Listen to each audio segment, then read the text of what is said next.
warahmatullahi wabarakatuh. Shalom, Om Swastiastu, Namo Buddhaya. Morning, everyone. It is an honor to be presenter in this international journal Universitas Muhammadiyah Magelang in 2022. I'm Ridayana Andibaso from Faculty of Law Universitas Ahmad Dahlan. Its paper title is Effective Mechanism in Countering Transnational Shadow Economic Crime. And this is what our research looking at. The first is introduction. Shadow economy is a new term in economics and emerged in the 1970th century. The International Monetary Fund was published in 2018. These findings describe the study of Leandro Medina and Friedrich Schneider and tackled shadow economy around the world, what we have learned over 12 years. This finding contain the term shadow economy, which is often equated with black economy, unobserved economy, informal economy, or cash economy. This informal economy is a productive activity, which is reality sells legal goods and services. But these activities are not recorded and registered, and the tax office have nothing to do with labor regulation and are social in nature. Shadow economy refers to business activities that operate outside the tax system and legally registered businesses operate by hiding transaction, by avoiding paying tax and social security charges. Also avoid costs associated with laws regarding safe working condition or the protection of consumer rights. This economic activity is also not measured by the GDP national income measuring method and makes it very detrimental to state revenues, where it has an impact on decreasing the production or quality of public goods and service provided by the government to the community. This tax avoidance, which is carried out by shadow economy, automatically reduces the state's revenue for the benefit of the community.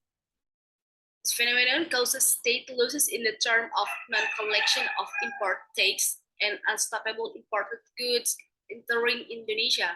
So Indonesia should urge the countries to work together in forming international legal rules in order to specifically regulate this activity, which is will not only release in the international realm, but each country has the same responsibility for the perpetrators of crimes committed by citizens in other countries, because the different rule in each other country will hinder the implementation of international business transaction that require speed and certainty law. Next. There is a method of this paper. This study uses a qualitative method that emphasizes more on observing phenomena and examining more into the substance of the meaning of this phenomena.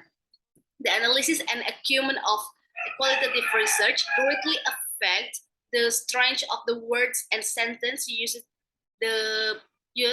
because the attention of qualitative research is more focused of human elements, objects, and institutions, as well as the relationship of interaction between these elements in an effort to understand and even behavior of phenomenon.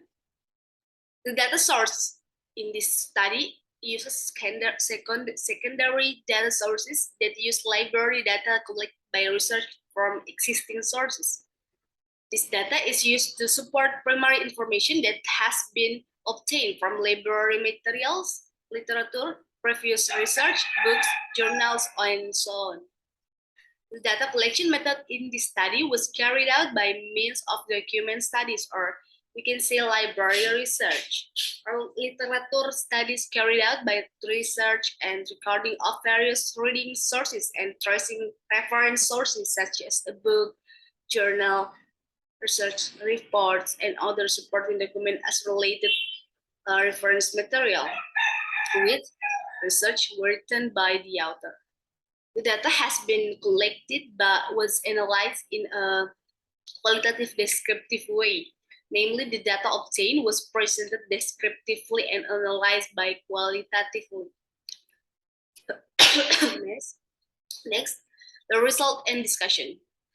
In this paper, shadow economy or economic crimes in general involving interstate crimes are crimes whose elements and categories don't only cover one country but involve several countries.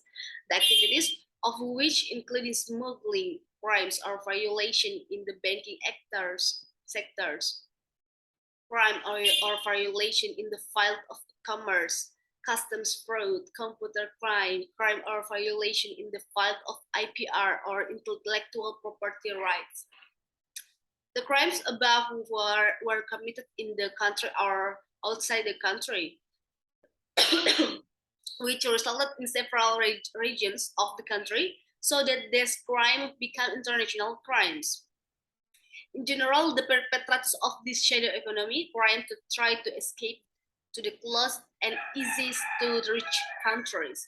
But due to the advance in navigation technology and the increasingly diverse types of economic crimes, escape has the reaches several countries.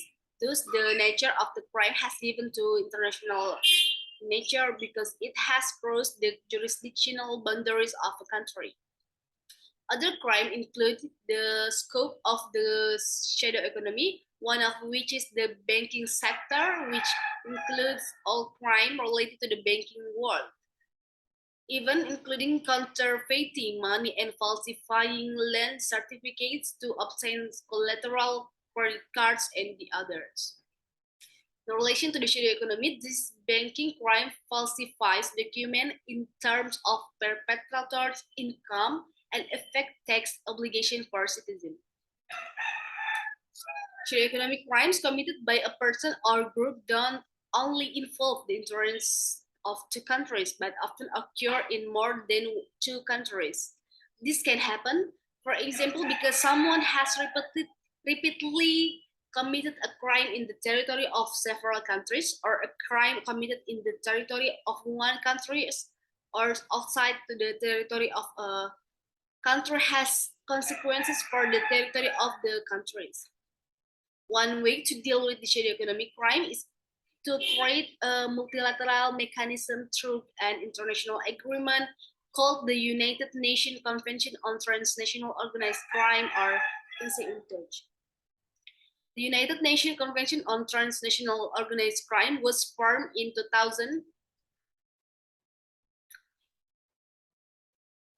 and has become a basic guide for countries in efforts to tackle transnational crime. Obligation attached to member states related to a commitment to mutual assistance in dealing with transnational organized crime as a common problem, and to assist in dealing with certain cases. Cooperation includes the form of extradition and legal assistance, as well as the other special actions such as cooperation in law enforcement and exchange of information. In relation to criminals who have fled or are in the territory of other countries, because in this case, the shadow economy is an effective activity whose, I'm sorry, shadow economy is an activity whose existence is difficult to detect, even though the impact of this activity is very real.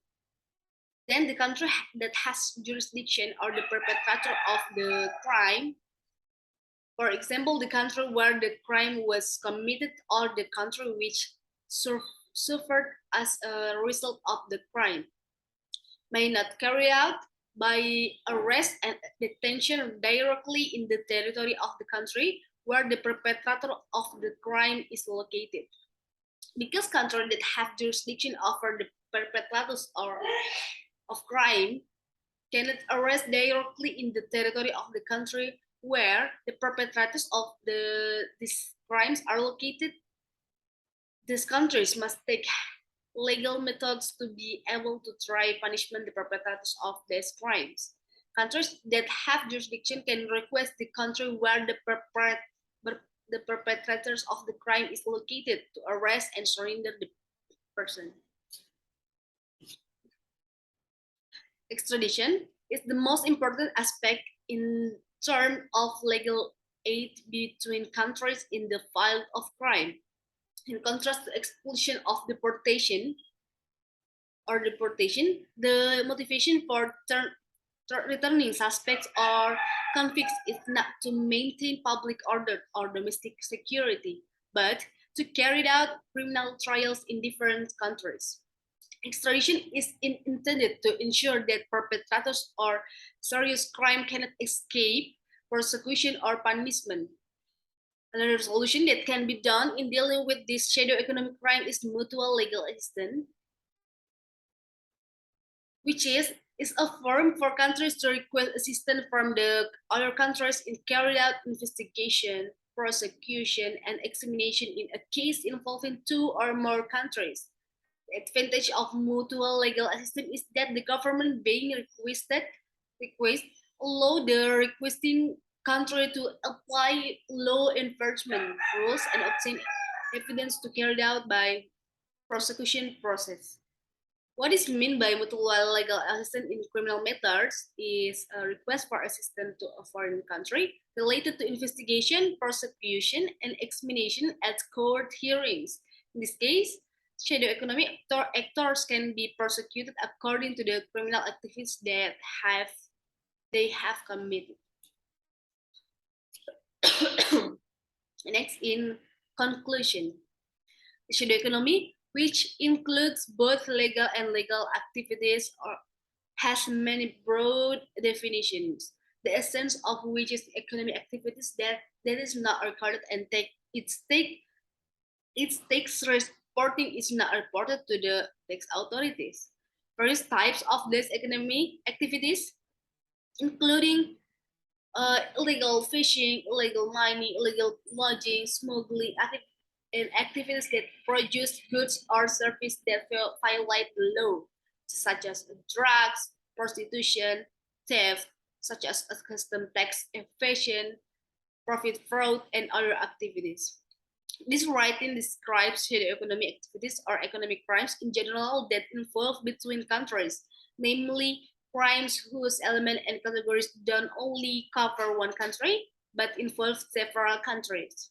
Because it is international in nature, these activities requires international law as a basis to suppress the development of this activity and unify countries in capturing shadow economic actors.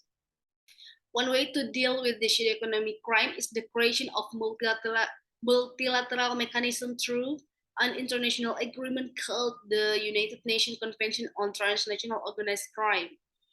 With the participation of more than 100 member countries in negotiations regarding this convention, reflecting the fact that organized crime is a global problem, everyone and requires international cooperation for its settlement.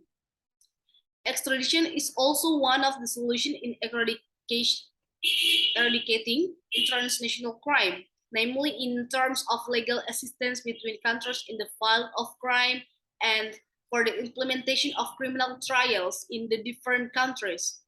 Another solution that can be done in dealing with this shadow economic crime is mutual legal assistance, or which is a forum for countries to request assistance from the other countries in carrying out investigations, prosecution, and examinations in a case involving two or more countries.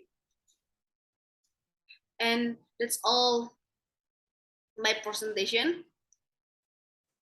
Thank you. Wassalamualaikum warahmatullahi wabarakatuh.